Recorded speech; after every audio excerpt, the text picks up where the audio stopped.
Welcome to another edition of Car Coach Reports. My name is Paul Fix III, and this is the 2016 Ford Focus RS in this gorgeous stealth gray that I like very much. It's more subdued versus the very loud blue that it was being advertised with. But I like this car a lot, but before I get into the things that I like and the things that I hate, let's talk about the exterior, shall we?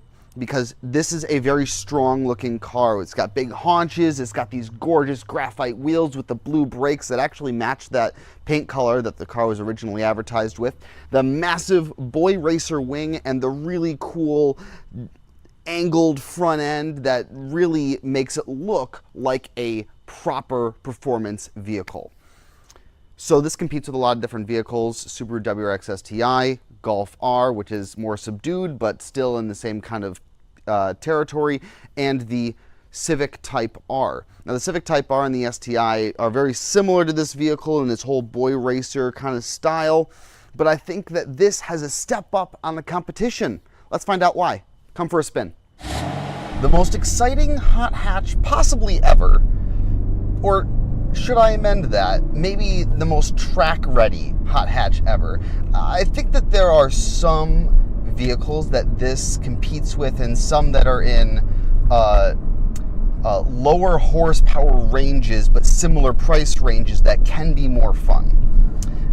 However, the Focus RS competes with the Golf R, the Civic Type R, the WRX STI, and we've reviewed a lot of these cars and they've all been lots of fun.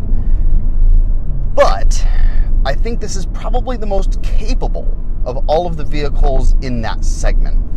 The torque vectoring all-wheel drive system that's lateral and longitudinal, and all of these complicated things that honestly you don't really need a degree in quantum physics to understand, but it would probably be helpful if you did. Suffice it to say that what Ford has really done here is biased the Focus RS to be a rear-wheel drive car, but is still a true all-wheel drive car, and that gives it a lot of power through the corners, mitigates understeer, and allows you to carry a lot of speed through corners. Now, why am I talking about performance when honestly you're probably going to be driving this on the road? Well, you'd probably buy this if you were going to the racetrack. It is great around corners. It has 345 horsepower. It only, and I'm so happy to say this, only comes with a 6-speed manual transmission, which makes me so very, very happy. And let me see, D-cut steering wheel, which I think is always great. I think a D-cut steering wheel belongs on every single vehicle that goes into production. It's just better for handling. Plus, it gives you more room to get in and out. I can't tell you how many times in certain vehicles I've smashed my knee against the steering wheel because the seating position isn't quite right.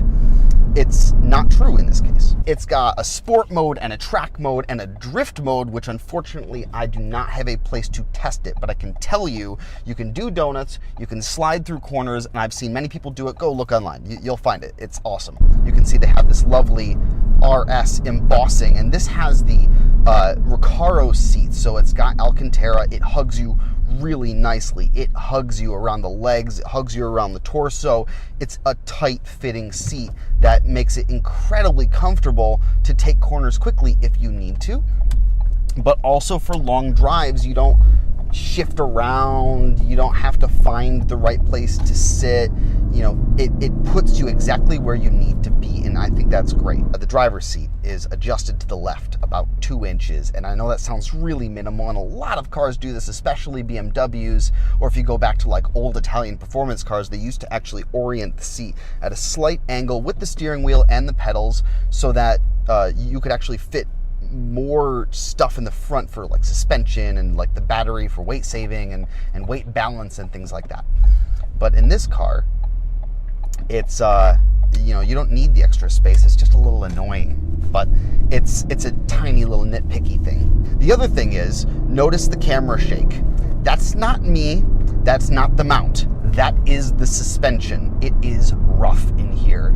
It is a very rough ride. but it's a very precise ride. You can feel every single little thing coming through the suspension up into your butt, as Niki Lauda would say. You can feel it in your butt, and you can actually feel all of the control through the steering wheel, something that you can't normally do with a lot of steering wheels that have this electronic assist instead of hydraulic or manual like some cars.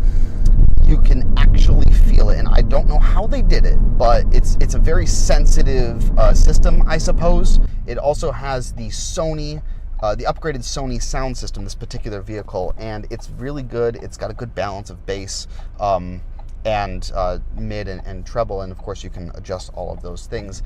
And I think this particular stereo system is better than a lot of the others I've tried because it doesn't have too much bass. I can't tell you how many times car companies put in these big sound systems that just rock the ground that they drive on, and you roll up and your neighbors know that you've come into the neighborhood because their houses are shaking because of the bass.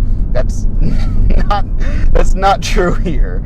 The screen could be a little bit closer to me, and I think the shifter could be maybe forward and to the left a little bit more, and the armrest is too high. But like I said, these are very small, nitpicky things, but the execution of the vehicle is so good that it actually mitigates those things. I don't care that these little things bother me because I have way too much fun driving it.